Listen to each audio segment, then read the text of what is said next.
ಯೋಗದಲ್ಲಿ ಚಂದ್ರನಿಗೆ ಷೋಡಶ ಕಲೆಗಳಿದೆ. 16 ಕಿರಣಗಳು ಸೇರಿ ಹುಣ್ಣಿಮೆ ದಿನ 16 ದಿನ ಆದಮೇಲೆ, ಕೃಷ್ಣ ಪಕ್ಷದಲ್ಲಿ 16 ದಿನ ಆದಮೇಲೆ ಹುಣ್ಣಿಮೆ ಚಂದ್ರ ಸುಂದರ ಅಂತ ಹೇಳ್ತೀವಿ. ಹಾಗೆ ಸೂರ್ಯನಿಗೂ ಸೂರ್ಯಮಂಡಲದಲ್ಲೂ ಕೂಡ ಬೇಕಾದಷ್ಟು ಕಿರಣಗಳಿದೆ, ಅಗ್ನಿಗೂ ಕಿರಣಗಳಿದೆ. ಚಂದ್ರನಲ್ಲಿ 16 ಕಲೆಗಳು ಇದ್ದ ಹಾಗೆ 16 ಚೂರುಗಳು ಅಂತ ಹೇಳ್ತಾರೆ, ಡಿಜಿಟ್ಸ್ ಅಂತ. ಹಾಗಿರೋ ಹಾಗೆ ಸತ್ಯ ಅನ್ನೋದು ಅಗ್ನಿ, ಸೂರ್ಯ, ಚಂದ್ರನಿಗೂ ಮಿಗಿಲಾದದ್ದು.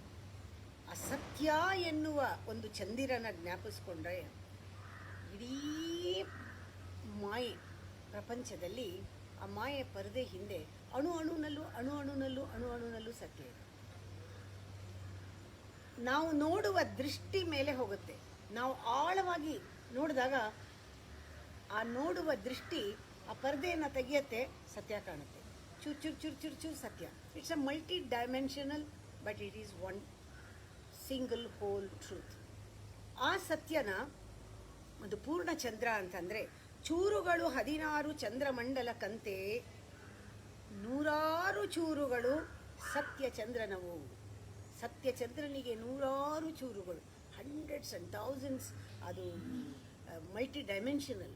ನಾವು ಎಷ್ಟೆಷ್ಟು ಒಳಗಡೆಯಿಂದ ದೃಷ್ಟಿಯಿಂದ ನೋಡ್ತೀವೋ ಅಷ್ಟಷ್ಟು ಮಾಯೆ ಕವಿದಿದ್ದು ಹೋಗುತ್ತೆ, ಅಷ್ಟು ಸತ್ಯ ಕಾಣುತ್ತೆ. ಆ ಚೂರುಗಳನ್ನೆಲ್ಲ ಸೇರಿಸುತ್ತಲ ಅವುಗಳನ್ನು ಬಗೆಯರಿತು ಬೆಳೆಸುತ್ತೀರೆ. ಒಂದೊಂದರಲ್ಲೂ ಚೂರು ಸತ್ಯ ಕಾಣುತ್ತಲ್ಲ, ಅದು ಹೈಡ್ ಆಗಿರೋದು. ಮಾಯೆ ಸರಿಸಿ ನಮ್ಮ ದೃಷ್ಟಿಯಿಂದ ಅದನ್ನೆಲ್ಲ ಕೂಡ ಹಾಕಿದ್ರೆ ಸಾರ ಋತು ಪೂರ್ಣಿಮೆಯೋ ಮಂಕುತಿಮ್ಮ. ಸಾರ ಅದರೆಲ್ಲದರ ಸಾರ ಒಟ್ಟುಗೂಡಿರುತ್ತಲ್ಲ, ಅದರ ಸಾರ ಜ್ಞಾನ ಋತ ಪೂರ್ಣಿಮೆಯೋ ಮಂಕುತಿಮ್ಮ. ಸಂಪೂರ್ಣ ಚಂದ್ರ. ಚೂರುಗಳು 16 ಚಂದ್ರಮಂಡಲಕ್ಕಂತೆ 100 ಚೂರುಗಳು ಸತ್ಯ ಚಂದ್ರನವು. ಸೇರಿಸುತ್ತಲವುಗಳನ್ನು ಬಗೆಯರಿತು ಬೆಳೆಸುತ್ತೀರೆ, ಅದರ ಬಗ್ಗೆ ಅರಿತು ಬೆಳೆಸುತ್ತೀರೆ. ಸಾರ ಋತ ಪೂರ್ಣಿಮೆಯೋ ಮಂಕುತಿಮ್ಮ. ನಾವು ವೇದಗಳು, ಉಪನಿಷತ್ತು, ಶ್ರುತಿ ಇವೆಲ್ಲವೂ ಕೂಡ ಅದರ ವಿಷಯವನ್ನು ಭಾಷ್ಯದಿಂದ ತಿಳ್ಕೊಳ್ತೀವಿ. ವೇದಗಳನ್ನು ಉಪನಿಷತ್ತಿನ ಕಥೆಗಳಿಂದ, ಒಟ್ಟಲ್ಲಿ ಭಾಷ್ಯಗಳಿಂದ ತಿಳ್ಕೊಳ್ತೀವಿ.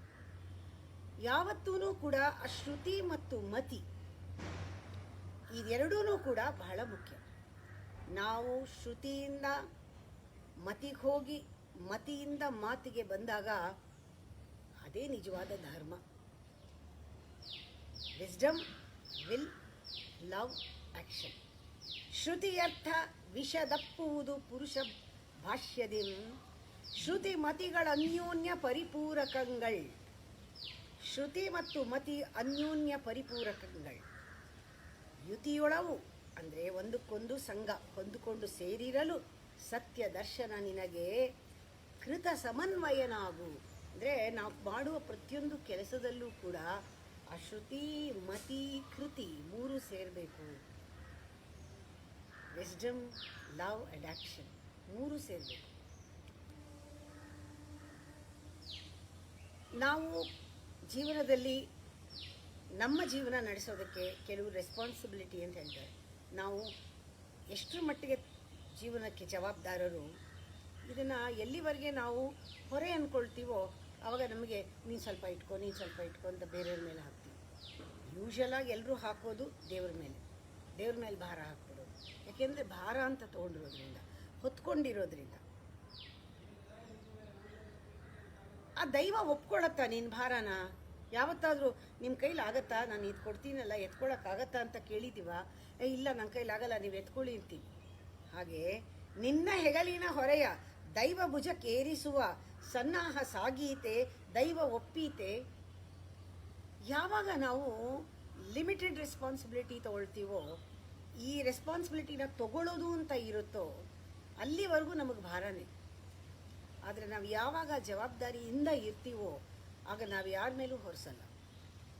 ಹಾಗೂ ಅಹೋಗುಗಳಿಗೆ ನಾವೇ ಜವಾಬ್ದಾರಿಯಾಗಿರ್ತೀವಿ. ಅದಕ್ಕೆ ವಿಧಿ ನಮ್ಮನ್ನು ಮನ್ನಿಸಲಿ ಅಥವಾ ನಮ್ಮ ಬೇಡಿಕೆಗಳನ್ನು ಭಿನ್ನಿಸಲಿ, ಭಿನ್ನಿಸೋದು ಅಂದರೆ ಮುರಿದಾಕ್ಲಿ, ನಾವು ಹಂಗೆ ಹೇಳಿದ್ದನ್ನು ಮಾಡದೇ ಇರಲಿ. ನಮ್ಮ ಬಲ ಏನು? ಜವಾಬ್ದಾರಿ ಬಲ, ಆತ್ಮಬಲ. ಅದನ್ನು ನಾವು ಪೌರುಷ ಅಂತ ಕರೀತಾರೆ. ಆ ಪೌರುಷವನ್ನು ಮೆರೆಸಬೇಕೇ ಹೊರತು ಇಷ್ಟಕ್ಕೆ ಜವಾಬ್ದಾರಿ ತಗೊಂಡು ಇಮ್ಮಿಕ್ಕಿದ್ದು ನಂದಲ್ಲ ಅಂದ್ಕೊಂಡು ತೊಗೊಂಡಿದ್ದ ಜವಾಬ್ದಾರಿ ಮಾಡದೆ ಅದನ್ನು ಭಾರ ಅಂದ್ಕೊಂಡು ದೇವ್ರ ಮೇಲೆ ಹಾಕೋದಲ್ಲ. ನಿನ್ನ ಹೆಗಲಿನ ಹೊರೆಯ ದೈವ ಭುಜಕ್ಕೇರಿಸುವ ಸಣ್ಣ ಸಾಗೀತೆ ದೈವ ಒಪ್ಪೀತೆ. ಮನ್ನಿಸಲಿ ವಿಧಿ ನಿನ್ನ ಬೇಡಿಕೆಯ ಭಿನ್ನಿಸಲಿ, ನಿನ್ನ ಬಲವನ್ನು ಮೆರೆಸೋ ಮಂಕುತಿಮ್ಮ. ಇಲ್ಲಿ ಯಾವಾಗ ನಾವು ಹೊರೆ ಅಂತ ಬಂದಿದೆ, ಆ ಹೊರೆ ಆಗದೆ ನಮಗೆ ಜವಾಬ್ದಾರಿ ಅನ್ನೋದು ಒಂದು ಆತ್ಮಬಲ ಆದರೆ ಅದು ನಿನ್ನ ಬಲವನ್ನು ಮೆರೆಸೋ ಅಂತ ಹೇಳ್ತಾರೆ. ಇದಕ್ಕೆ ಬೇಕಾಗಿರೋದೆಲ್ಲನೂ ನಮಗೆ ತಾಳ್ಮೆ. ಈ ಸ್ಪಿರಿಚುವಲ್ ಜರ್ನಿ ತಾಳ್ಮೆ, ಪೇಷನ್ಸ್, ಪರ್ಸಿವರೆನ್ಸ್ ಅದನ್ನೇ ಹೇಳ್ತಾ ಇರೋದ್ರಿಂದ ಅವ್ರು ಹೇಳ್ತಾರೆ ವಿಧಿ ಹೇಗೆ ಬರುತ್ತೆ, ತಾಳಿ ಮೇಲನೊಮ್ಮೆ ನಿಧಾನವಾಗಿ ಬರುತ್ತೆ, ಧಾಳಿ ರಭಸದಿನೊಮ್ಮೆ. ಒಂದೊಂದು ಸತಿ ಆ ವಿಧಿ ಅನ್ನೋದು ಹೆಂಗೆ ಬರುತ್ತೆ ಅಂದರೆ ನಮಗೆ ಎಕ್ಸ್ಪೆಕ್ಟ್ ಮಾಡೇ ಇರಲ್ಲ, ರಭಸದಿಂದ ಬರುತ್ತೆ, ಹೇಳದೇ ಬರುತ್ತೆ, ಕೇಳದೇ ಬರುತ್ತೆ. ಆ ಥರ ವಿಧಿರಾಯ ಬರೋದು. ಕೇಳದೆ ದಿಢೀರಂತ ಏನೋ ಒಂದಾಗತ್ತೆ. ಕೀಳ ಮೇಲಾಗಿಪ್ಪನು, ಮೇಲ ಕೀಳಾಗಿಪ್ಪನು, ಎಲ್ಲ ತಲೆ ಬುಡ ಮಾಡೋದು. ನಾವು ಏನೋ ಒಂದು ಆಯೋಜನೆ ಇರುತ್ತೆ, ಅದೆಲ್ಲನೂ ತಲೆ ಬುಡ ಆಗುತ್ತೆ. ಏನೋ ಪ್ಲ್ಯಾನ್ ಮಾಡ್ಕೊಂಡಿರ್ತೀವಿ, ಇವತ್ತು ಹಿಂಗೆ ಮಾಡಬೇಕು, ಅಲ್ಲಿಗೆ ಹೋಗಬೇಕು ಅಂತ. ಬೆಳಗ್ಗೆ ಎದ್ದರೆ ಕೆಲಸದವ್ರು ಬರಲ್ಲ, ಹೋಗಲಿ ಕೆಲಸದವ್ರು ಬರಲಿಲ್ಲ, ಕೆಲಸನೂ ಮಾಡ್ಕೊಂಡ್ರೆ ಅಡುಗೆಯವರು ಬರಲ್ಲ, ಅಡುಗೆಯವರು ಬರಲ್ಲ, ಕೆಲಸದವ್ರು ಬರಲ್ಲ. ಇವತ್ತು ಮನೆಯಲ್ಲೇ ಮಾಡ್ಕೊಂಡ್ರೆ ಆವಾಗ ಜನಗಳೆಲ್ಲ ಗೆಸ್ಟ್ಗಳು ಬರ್ತಾರೆ. ನಾವು ಅಂದ್ಕೊಂಡೇ ಇಲ್ಲ, ಎಲ್ಲ ಆಗತ್ತೆ. ಅದಕ್ಕೆ ತಾಳ್ಮೆ ನೀನು ಮಂಕುತಿಮ್ಮ. ತಾಳ್ಮೆ ಒಂದೇ ವರ್ಕ್ ಆಗೋದು. ತಾಳಿ ಮೆಲು ನೊಮ್ಮೆ ಧಾಳಿ ರಭಸಿದಿನೊಮ್ಮೆ, ಹೇಳದೆಯ ಕೇಳದೆಯ ಭಾನು ವಿಧಿರಾಯ. ಕೀಳ ಮೇಲಾಗಿಪನು ಮೇಲ ಕೀಳಾಗಿಪನು, ತಾಳುಮೆಯ ನೀರು ಮಂಕುತಿಮ್ಮ. ನಿನ್ನ ಹೆಗಲಿನ ಹೊರೆಯ ದೈವ ಭುಜಕ್ಕೇರಿಸುವ ಸನ್ನಾಹ ಸಾಗೀತೆ ದೈವ ಒಪ್ಪೀತೆ. ಮನ್ನಿಸಲಿ ವಿಧಿ ನಿನ್ನ ಬೇಡಿಕೆಯ ಭಿನ್ನಿಸಲಿ, ನಿನ್ನ ಬಲವನ್ನು ಮೆರೆಸೋ ಮಂಕುತಿಮ್ಮ. ವಿಧಿಗೆ ನಾವು ಏನು ಮಾಡ್ತೀವಿ, ನಮ್ಮಿಷ್ಟ ಬಂದಿದ್ದು ಮಾಡ್ಕೊಂಡು ಹೋಗ್ತೀವಲ್ಲ, ನಕ್ಷೆ ಪ್ಲ್ಯಾನ್ ಮಾಡೋದು. ವಿಧಿಗೇನೆ ಹೀಗಿಗಿರ್ಬೇಕು, ಹೀಗೆ ಹೇಳ್ದಂಗೆ ನಾವು ಆ್ಯಕ್ಚುಲಿ ಪ್ಲ್ಯಾನ್ ಮಾಡಲೇಬಾರ್ದು. ಪ್ಲ್ಯಾನ್ ಮಾಡಿದ್ರು ಹೀಗಾಗುತ್ತೆ ಅಂತ ಅಂದ್ಕೊಂಡಾಗ ಅದಾಗತ್ತಷ್ಟೇ. ಆದರೆ ಪ್ಲ್ಯಾನ್ ಆಗದೇ ಇದ್ದರೆ ಅದನ್ನು ಅಂದ್ಕೊಂಡಿದ್ದೆ ಆಗಿಲ್ಲ ಅಂತ ಬೇಜಾರು ಮಾಡ್ಕೊಳ್ಳೋಂಗಿಲ್ಲ. ವಿಧಿಗೆ ನೀನು ಕಾರ್ಯನಕ್ಷೆಯ ವಿಧಿಸ ಹೊರಡದಿರು. ವಿಧಿ ಹೇಗಿರಬೇಕೋ, ಟೈಮ್ ಹೇಗೆ ಬರಬೇಕೋ ಬರುತ್ತೆ. ನೀನೇನೇನು ಪ್ಲ್ಯಾನ್ ಮಾಡೋಕ್ಕೆ ಹೋಗಬೇಡ. ಅಧಿಕಾರಿ ನೀನಲ್ಲ, ವಿಧಿಗೆ ಹೇಳುವಂಥ ಅಧಿಕಾರ ನನಗೆ ಯಾರು ಕೊಟ್ಟರು ಇಲ್ಲ. ಆದರೂ ವಿಧಿ ಕೂಡ ಬೆಪ್ಪ ಏನಲ್ಲ, ಅವನು ಗೊತ್ತು ಯಾವ ಟೈಮ್ನಲ್ಲಿ ಏನು, ಯಾವ ರೀತಿ ನಮಗೆ ಏನನ್ನು ಕೊಡಬೇಕು, ಹೇಗೆ ಕೊಡಬೇಕು, ಎಷ್ಟು ನೋವು ಕೊಡಬೇಕು, ಎಷ್ಟು ನಾವು ತಗೊಳ್ತೀವಿ, ಎಲ್ಲ ಅವನಿಗೆ ಗೊತ್ತಿದೆ. ಹದವನರಿತು ವಿಧಿ ತಾನೇ ಕುದುರಿಸುವನೆಲ್ಲವನು. ನಾವು ಯಾವಾಗ ಅದನ್ನು ಅಟ್ಟದೇ ಇದ್ದರೆ, ರಿಯಾಕ್ಟ್ ಮಾಡದೇ ಇದ್ದರೆ, ರೆಸಿಸ್ಟ್ ಮಾಡದೇ ಇದ್ದರೆ, ಬೇಡ ಅಂದೇ ಇದ್ದರೆ, ಅಳದೇ ಇದ್ದರೆ, ಹೋಗುವಂತ ಅಟ್ಟದೇ ಇದ್ದರೆ, ಅದಟ್ಟದಿರು ಅಂದರೆ ಗದರಿಸ್ಬೇಡ, ವಿಧಿಯನ್ನು ಗದರಿಸ್ಬೇಡ. ಥೂಚಿ ಹೀಗ್ಯಾಕಾಯ್ತು ಹಂಗಾಕಾಯ್ತು ಅನ್ಬೇಡ. ವಿಧಿಗೆ ನೀಂ ಕಾರ್ಯ ನಕ್ಷೆಯ ವಿಧಿಸ ಹೊರಡದಿರು. ಅಧಿಕಾರಿ ನೀನಲ್ಲ, ವಿಧಿ ಬೆಪ್ಪನಲ್ಲ. ಹದವರಿತು ವಿಧಿ ತಾನೇ ಕುದುರಿಸುವನೆಲ್ಲವನು. ಅದಟದಿರು ನೀನವನ ಮಂಕುತಿಮ್ಮ. ತಾಳಿ ಮೆಲುಮೆಲುನೊಮ್ಮೆ ಧಾಳಿ ರಭಸಿದಿನೊಮ್ಮೆ, ಹೇಳದೆಯೇ ಕೇಳದೆ ಬಹನು ವಿಧಿರಾಯ.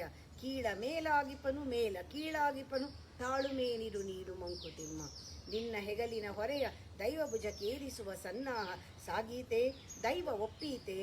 ಮನ್ನಿಸಲಿ ವಿಧಿ ನಿನ್ನ ಬೇಡಿಕೆಯ ಭಿನ್ನಿಸಲಿ, ನಿನ್ನ ಬಲವನ್ನು ಮೆರೆಸೋ ಮಂಕುತಿಮ್ಮ. ನಂಗೆ ತುಂಬ ಇಷ್ಟ ಅದು. ನಿನ್ನಲ್ಲಿರೋ ಒಂದು ಪೌರುಷ, ನಿನ್ನಲ್ಲಿರೋ ಬುದ್ಧಿಬಲ, ನಿನ್ನಲ್ಲಿರೋ ವಿವೇಕ, ಅದನ್ನು ಮೆರೆಸು. ಅದು ಜವಾಬ್ದಾರಿ ಶಕ್ತಿ.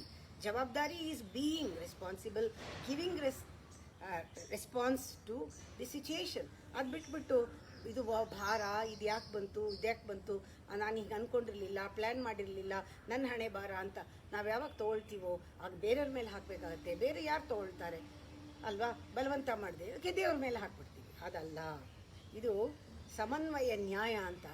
ಸಮನ್ವಯ ನ್ಯಾಯದಲ್ಲಿ ಜವಾಬ್ದಾರಿ ಇದೆ, ಬಹಳ ಆಳವಾಗಿದೆ ವಿಷಯ. ಅದಕ್ಕೆ ಹೇಳೋದು, ಯಾವಾಗಲೂ ಪದಾರ್ಥ ಬೇರೆ, ಗೂಢಾರ್ಥ ಬೇರೆ. ಯಾವಾಗಲೂ ಪದದ ಅರ್ಥ ತಿಳ್ಕೊಂಡ್ಮೇಲೆ ponder that word, go deep into that word, ನಿಮಗೆ ಗೂಢಾರ್ಥ ಸಿಗುತ್ತೆ.